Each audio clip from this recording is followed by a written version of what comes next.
जब कभी भी आप नारद जी का नाम सुनते हो तब आपके मन में एक मुनि वेश में जोकर का चेहरा दिखाई पड़ता है। पर क्या आपको पता है भगवान विष्णु के सबसे बड़े भक्त माने जाते हैं नारद जी। पर ऐसा क्या हुआ जब नारद जी ने स्वयं भगवान विष्णु को ही श्राप दे दिया? तो चलिए आज के इस वीडियो की शुरुआत करते हैं और हम सभी तथ्यों को जानते हैं। बस वीडियो में अंत तक जरूर बने रहे और अगर आपको ये वीडियो पसंद आती है तो वीडियो को लाइक करना और चैनल को सब्सक्राइब तो अवश्य कर देना।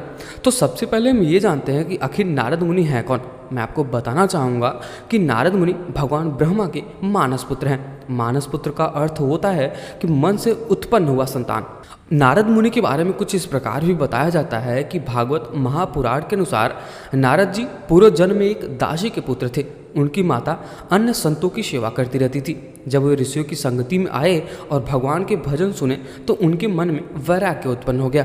बाद में वे मृत्यु को प्राप्त हुए और अगले जन्म में नारद मुनि के रूप में ब्रह्मा जी के पुत्र बनकर प्रकट हुए। तो चलिए फिर अभी हम उस पौराणिक कथाओं के बारे में सुनते हैं जिसमें नारद मुनि ने स्वयं भगवान विष्णु को ही श्राप दे दिया। तो कहानी की शुरुआत कुछ इस प्रकार होती है कि एक बार नारद हिमालय में गंगा तट के पास स्थित होकर एक गुफा में तपस्या कर रहे थे। उनकी कठोर तपस्या को देखकर इंद्रदेव भी भयभीत हो गए। उन्हें डर लगने लगा कि कहीं नारद मुनि तपस्या से उनका सिंहासन न छीन ले। इसलिए इंद्र ने कामदेव को धरती पर भेजा और नारद की तपस्या को भंग करने के लिए कहा। कामदेव धरती पर आए और नारद के चारों ओर मनमोहक कृत्रिम वातावरण बनाया। चारों तरफ सुगंधित फूलों की महक छा गई। वसंत ऋतु का मौसम छा गया। इसके साथ ही साथ चिड़िया और अन्य पक्षियों की मधुर आवाज़ें गूंजने लगी। धीमी धीमी हवाएं चलने लगी। स्वर्ग की अप्सराएं नृत्य करने लगी। बड़े से बड़ा भक्त भी, यहाँ तक कि कहा जाता है कि बड़े से बड़ा व्यक्ति भी इस माहौल को देखकर मंत्रमुग्ध हो जाता है। मगर नारद मुनि को कोई भी फर्क नहीं पड़ा। वे अपनी तपस्या में लीन रहे। कामदेव का जादू देवर्षि नारद पर बिल्कुल भी नहीं चला। कामदेव को डर सताने लगा कि कहीं नारद मुनि क्रोधित हो गए तो उन्हें श्राप न दे दे। फिर कामदेव जाकर नारद मुनि से क्षमा मांगने लगे। नारद ने उन्हें कुछ भी नहीं कहा और क्षमा कर दिया। इसके बाद नारद के मन में अहंकार आ गया कि वो सबसे बड़े तपस्वी हैं क्योंकि उन्होंने कामदेव को भी जीत लिया है। वे भगवान शिव के पास जाते हैं और कहा कि उन्होंने कामदेव को जीत लिया है। भगवान शिव को लग गया कि नारद को अहंकार हो गया है। उन्होंने नारद से कहा कि ये बात आपने मुझसे तो कह दी लेकिन भगवान विष्णु से बिल्कुल भी मत कहना। नारद जी को भगवान शिव का ये कथन बिल्कुल भी अच्छा नहीं लगा। नारद मुनि ने सोचा कि शिव कैसी बातें कर रहे हैं। मैंने इतनी बड़ी उपलब्धि हासिल की है और किसी को कैसे न बताऊं। वे वहां से भगवान विष्णु के पास जा पहुंचे और सारी बात उनको बता दिया। भगवान विष्णु को भी लग गया कि नारद अहंकारी हो गए हैं। उन्होंने नारद का अहंकार दूर करने के लिए एक उपाय सुझा। भगवान विष्णु ने नारद के रास्ते में एक सुंदर नगर बसाया। वहाँ के राजा की एक सुंदर कन्या थी जिसका नाम विश्वमोहिनी था। भगवान विष्णु ने उसके स्वयंवर की कहानी रची। नारद को भी इस स्वयंवर के बारे में पता चला। नारद जी वह राजकुमारी को देखकर मोहित हो गए। उसकी सुंदरता के सामने नारद अपनी सारी तपस्या भूल बैठे। उन्होंने तुरंत भगवान विष्णु का आह्वान किया। भगवान विष्णु नारद के समक्ष प्रकट हुए। नारद ने विष्णु जी से कहा कि उन्हें इतना सुंदर रूप दे कि स्वयंवर में राजकुमारी उन्हें ही चुन ले। भगवान विष्णु ने कहा कि ठीक है, जो आप चाहते हो ठीक वैसा ही होगा। जिससे तुम्हारा भला होगा मैं वही कहूँगा। विष्णु जी के तथास्तु कहते ही नारद जी का मुख बंदर यानी वानर के समान हो गया। नारद को इस बात का बिल्कुल भी अंदाजा नहीं था। उन्हें लगा कि भगवान विष्णु ने उन्हें बहुत ही सुंदर रूप दिया है। वे खुशी खुशी स्वयंवर में चले जाते हैं। जैसे ही स्वयंवर में पहुँचे हर कोई देखकर उन्हें हंसने लगा। नारद को माजरा समझ में नहीं आया। बाद में भगवान विष्णु जब वहाँ पे स्वयं प्रकट हुए और विश्व मोहिनी ने उनके गले में वरमाला डाल दी, ये देखकर नारद मुनि को बहुत ही ज़्यादा क्रोध हुआ। तब विश्व मोहिनी ने हंसकर कहा कि नारद जी एक बार दर्पण में अपना मुख तो देख लीजिए। नारद ने वहाँ पे जलाशय में अपना मुख देखा तो वानर मुख नजर आया। उन्हें बहुत ही अधिक क्रोध आया और फिर नारद मुनि ने वहाँ पे भगवान विष्णु को श्राप देते हुए कहा कि जैसे मैंने नारी का वियोग सहन किया है ठीक उसी प्रकार आपको भी पत्नी का वियोग सहन करना पड़ेगा।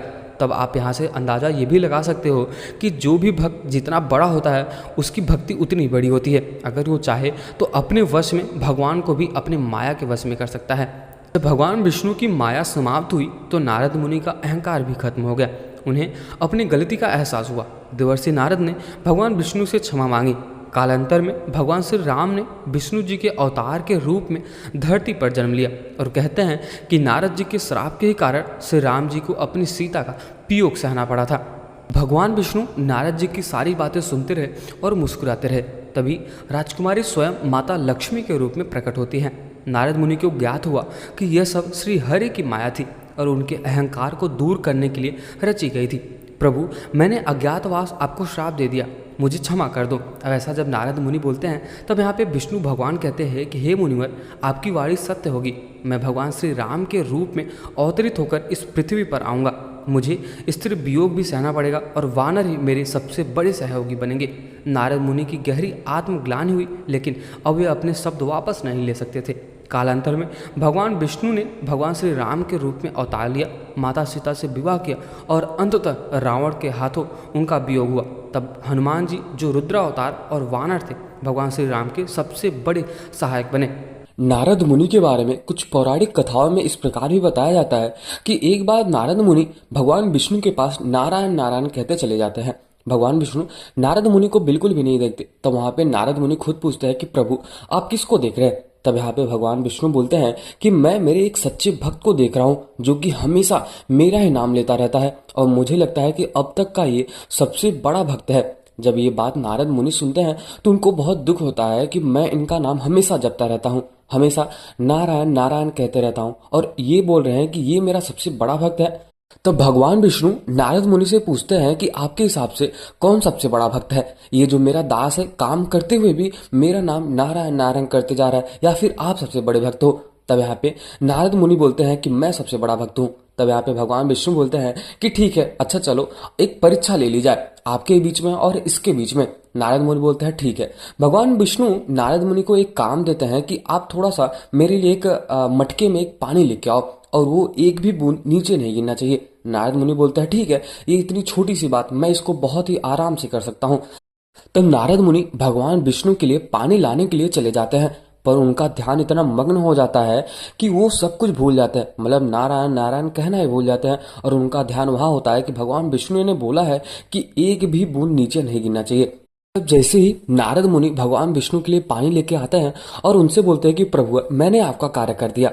तब वहां पर भगवान विष्णु बोलते हैं कि आप जब ये काम कर रहे थे तो आपने नारायण नारायण कितनी बार बोला? तब ये बात उनको एहसास होता है और भगवान विष्णु स्वयं खुद बताते हैं कि जब आप पानी लेके आ रहे थे तो आपने एक भी बार मेरा नाम नहीं लिया, परंतु ये जो मेरा किसान है, ये जो सच्चा भक्त है, ये काम करते हुए भी हमेशा नारायण नारायण करते रहता है।